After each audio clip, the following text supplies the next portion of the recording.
Now, when my first guest was asked to send a pin-up picture to the men in the Falklands, she remarked of the photo that it made her about as attractive as a tin of chum.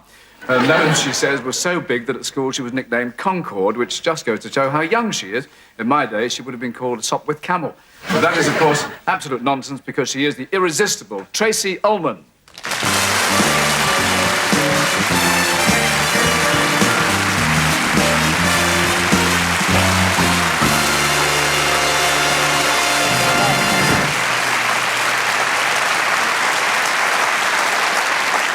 Well, I am bound to say that it's a great honour and pleasure to have you as my first guest. Thank you very much. I'm his very first guest. I've done myself up special. Look, plenty of this on. The wig. Do you like it? Is that a wig? Yes, it is. My hair hasn't suddenly grown. It's a piece. Yeah. Wonderful, I must say. Nice. Tell me, how did your mother react to the idea? My mum loves him. This is going to make my mum's year, you know. She really fancies you. It's always the She's mother's always thing. saying, darling, is he married? Is he married? I say, Mum, he's been married for years. It's in the papers. You know, she really likes you. Well, Take her out to lunch. You put the high heels on, the Playtex bra. I mean, a lot would go on. Getting very tempting. Mum, I'm asking him. Listen, I'm asking him for you. Fix up all your She'll dates. grow out of it, don't worry, because my mother was like that as well. How did she feel about her baby girl getting married? Oh, she was really excited. She came to the wedding.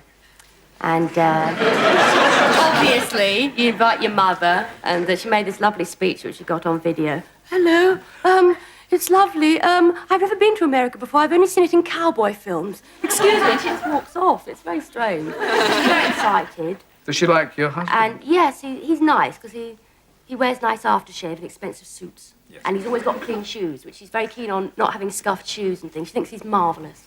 And he is your first as well. Oh, yeah. I think in years to come, people will say, will you be my first wife? That's the way it goes. Very cynical thing to say here. I suppose the American... Oh, what about your dress? Tell me what you wore for the wedding. Was it something spectacular? Not really. It was really hard to find anything in LA because they have really weird fashions, you know. And I just couldn't find anything at all. I went to a place called Holly's Harp that was really beautiful. You look so beautiful. I wore apricot shoes and a beautiful dress that was really virginal and nice. Hypocrites. It was lovely. I found somewhere at Holly's Harp, but it was difficult to find the right thing there. I suppose the Americans are really a gift for you, aren't they, in a way? Oh, they're great. Yeah. Great. The people on my wedding video, I didn't know anybody at this wedding. It was all my husband's friends. And when I play it back, they're just all strange people saying, have a beautiful life, have a beautiful Christmas, have a beautiful New Year, have a beautiful baby, have a beautiful home. I don't know these people. What did they think of you? Were they eager to offer you work? They think I'm a bit odd, I think, because... But beautiful. Beautiful. You're a beautiful person. And they do think I'm a bit strange, because I go sort of cruising in on these chat shows, and I don't know the people. I mean, I know you, so I respect you, Michael. But, of course, I don't know these people. You just go charging in there going, how are you? All right, all right. And they go, oh, my God, who is this? Do they want to employ you? Yes, they do. I've done quite a lot of telly there now. Mm. And they offer me films and... Are you going to do it? They just say, be crazy, just go on and be crazy. I say, but I need a script, you know, it's... But do you want to be an international person? Oh, yes, an international artist. I'd love to work in America. It'd be nice. Did you watch a lot of television while you were there? Yes, I do. I tell you what I love, it's on telly here now, Buffalo Bill. Has anyone seen it? No. Silence. You've got to watch Buffalo Bill. Turn off the sport on a Saturday afternoon and watch Buffalo Bill. It's bloody great. It's really good. Buffalo Bill is a horrid chat show host. Rather like yourself, Michael. Please jump in here.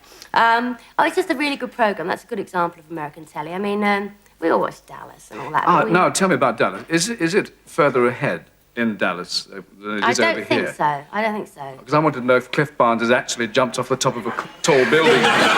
He's been building up. Great. What's happened to Cliff? He's getting even worse at acting. What's all this? I just can't. That's all he does. Why does Afton always sing "Steal Me Away"? Every time he sings, she goes, "Steal me away, come on, steal me away." That's all she ever sings. Yeah, but nobody ever does. That's the trouble. I know. The boy's good, isn't he? Pammy's little boy. Oh. Isn't he great? He said 2 words the other day. Yeah. The trouble is, I heard what they were. Please. Yeah, but the voices in that show are the most extraordinary part, aren't they? Because some of them haven't got voices at all. And Peter, like that. I'm not the father of your child. Well, how could he be?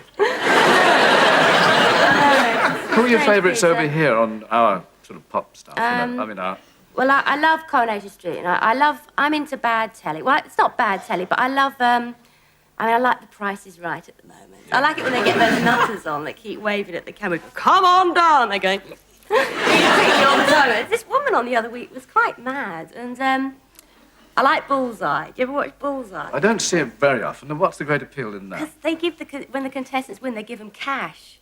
Because you imagine if they didn't give them cash, go, where's my bloody money? Where's my money? So I always get so frightened that Jim Barron's going to get duffed up. They're big people, aren't they? I wouldn't really argue with them myself. Yes. With all this Hollywood thing that's happening now, and you've moved into a new house and things are going very well, is there a danger you will not keep your feet on the ground and lose the charm that you currently have? Things the way life has changed. I mean, I've just moved into a nice big house, In which this I've always wanted, which is really nice, you know, but it needs so much doing to it. And I thought it was really glamorous, you know, the big open windows and everything, till I realised there's about 10 people looking at me having a pee in my new bathroom. Sitting there, you know, all glamorous, looking at myself in the mirror, and there's all the lodgers opposite going, look, it's Tracey Ullman having a wee-wee. You must get some curtains. If you've got any curtains you want to sell me, that'd be great. Well, it's a good start, yeah, sure. But I don't think I'll ever be really glamorous, you know. Do you think there's no chance, obviously? I'm not a sex symbol, Michael, let's face it. I don't think I will. What am I supposed to say to that? I don't know. That's butter me up, I suppose. But you couldn't be a Sloane Ranger either, could you? Absolutely not. No, that'd be absolutely brilliant. But, do you know, I make more money as Roz some weeks than I do as Tracey Ullman. I do all these things with her. And they're all based on real people, are they? People you've met along the way? Oh, yes. I mean, I've said before, Roz is based on Rosemary, my best friend. And when I played her the tape, she just said, hey, that's really beautiful. Beautiful. She just doesn't... You find that people don't recognise themselves in what you're doing? No, they don't. They don't at all. Yeah. Have you discovered any new characters since last we saw Well, you? I do a couple of relatives of my husband's, but I don't do it in case they're watching. I mustn't fall out with the new husband's family, you know what I mean? Oh, go on. Well, there's one woman that talks like that. Come on, you know those sort of people that put on a nice telephone voice. Now, you do know those people. And she's got, you know how you whistle through your false teeth on your show? She does that. And she does nice. Really nice. But, well, I like to listen to voices all the time, me. I love voices. Yes, I mean, I do this commercial radio programme every day, and I've just realised, because it's you on so often doing the voices. It's you on the Richard Clayderman ads, yes. Isn't it? Who is this man? Why does he only accept Barclaycard? Why doesn't he take cash? That's you, isn't it? I do feel Richard embarrassed about that. Claydermans. Now, you're Betty Tomlinson, that famous creature. She's not so much a soap character as a sort of documentary programme creature, isn't she? Well, they're my favourite sort of programmes, these real documentary programmes. I mean, my favourite programme of all time is The Family. Do you remember... Now, she asked them again, they'll all go blank. Do you remember that programme called The Family? Where they said, yes, they filmed that family in Reading, they was always arguing. That's my favourite programme, the real life ones, you know. I don't come to my house to be treated like that, Tom. No, I don't.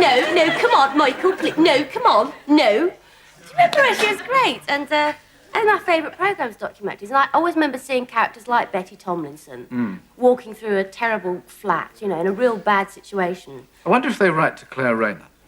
Oh, yes, Claire. You do a spot with Claire, don't you? My friend does a great impersonation of her. I love it when she said, what did she say to you that day? It was dead funny. She's goodbye. No, she always says, when they ring up and you go, oh, well, over to you, Claire. She goes, how old is he, darling?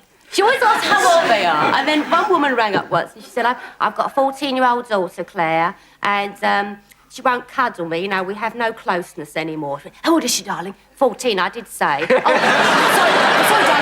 I had a problem like that with Jane, actually. And you know what we do now? We have cuddles and we call it bumping bumpers. We both got these big bosoms and we call it bumping bumpers. And you just went very quick, just went, I was thinking about it. She paints lovely word pictures. She said that her son looked at her in the bath once and said, did you knit those? Very sweet.